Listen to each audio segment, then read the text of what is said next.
इसी बीच राजधानी रायपुर से आपको बड़ी खबर दिखाते हैं। यहाँ पुलिस ने बड़ी कार्रवाई की है। 3 अंतर्राज्यीय शूटरों को यहाँ पर गिरफ्तार किया गया है। दिल्ली से एक और रायपुर से 2 शूटरों को भी गिरफ्तार किया गया है। जैसा कि आप सर ने बताया, बहुत बड़ी घटना। चलिए तो पुलिस के इस पूरे मामले पर प्रेस कॉन्फ्रेंस भी हो रही है, आपको सीधे सुनाते हैं। हम लोग को जो डिटेल मिला है वो अगर होता तो बहुत बड़े पैमाने पे उसका रिपरकशन होता। ये पहले की तरह घटनाएं नहीं थी ये, क्योंकि पहले जो घटनाएं थी बड़ी लोकलाइज थी। एक अमन साहू गैंग करके गया था छत्तीसगढ़ में, रायपुर में, कोरबा में घटनाएं हुई थी। लेकिन इस बार अमन साहू गैंग ने सीधे नहीं किया, क्योंकि पिछले दोनों बार वो पकड़ा गया। तो उसने किसी और को, एक दूसरा ऑर्गेनाइज जो ग्रुप है उसको उसने हायर किया, और फिर उस ग्रुप ने फिर राजस्थान में जो उसके मेंबर हैं उनको दिया एक हैंडलर, फिर यहाँ के 4 अलग अलग लोगों को भेजता है। और ये चारों एक दूसरे को नहीं जानते हैं। पहले 2 आदमी आते हैं जो बाइक राइडिंग के लिए आते हैं कि वो बाइक चलाएंगे, जो फायरिंग करने वाला होगा। दूसरा एक आदमी पिस्टल लेके आता है इंदौर से। फिर ऐसे करके एक आदमी रेकी करता है, और फिर हैंडलर को हम लोगों ने मतलब जो पकड़ा। तो आप देखेंगे कि ये बड़ा इसको उन्होंने बड़ा सोफिस्टिकेटेड तरीके से इस बार किसी और गैंग को दे दिया, बड़े गैंग को दे दिया जो देश में कई जगह ऑपरेट करते हैं। उस गैंग के पीछे हम लोग बाद में आके आपको खुलासा भी करेंगे। वो गैंग पूरे देश में नोटोरियस है। उस गैंग को इस बार इसको हायर किया गया यहाँ के लोगों को टारगेट करने के लिए। इसलिए ये घटना और इसका पकड़ा जाना बहुत ज़रूरी है। और आप देख सकते हैं कि ये चारों हार्डेंड क्रिमिनल हैं। सभी के रिकॉर्ड्स हैं। जो पप्पू सिंह है वो जेल में 2 साल पहले भी फायरिंग करके राजस्थान में फायरिंग करने में शामिल रहा है। 2 साल जेल में था। जैसा सर ने बताया कि जेल में उसको टास्क मिला।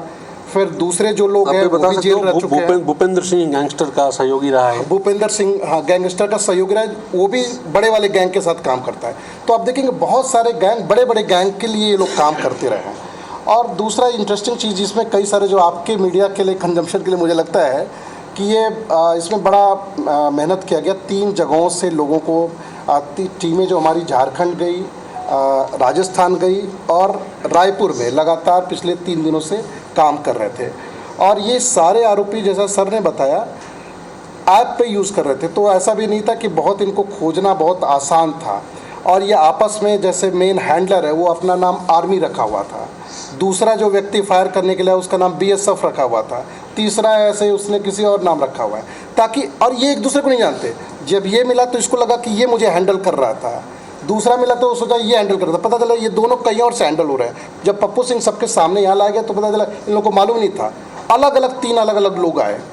और फिर यहाँ भी जैसे हमने एक किसी को पकड़ा, और हम लोग चाह रहे थे कि वो कम्युनिकेशन में लगातार रहे, तो हमें बड़ी सिक्रेसी मेंटेन करनी पड़ी थी। अच्छा, दूसरा आ रहा है तो फिर उसको कैसे ट्रैप करें, नहीं तो उसको वो तुरंत चला जाता है। उसके लिए ट्रैप बिछाया गया और बहुत इंटरेस्टिंग चीज़ें हुई।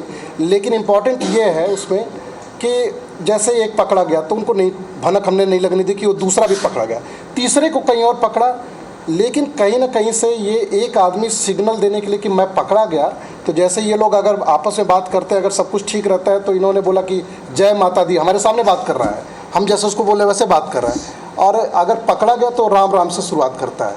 तो आपस में इन्होंने लास्ट में इनको समझ में आया कि हम सब अलग अलग जगह पकड़े जा रहे हैं, या इनको लगा कि कहीं पकड़ा गया, तो उस तरह से ये लोग सिग्नल देके आपस में बात करते। अब तरीका देखिए, सोशल मीडिया प्लेटफॉर्म का यूज़, इनक्रिप्टेड साइट्स का यूज़,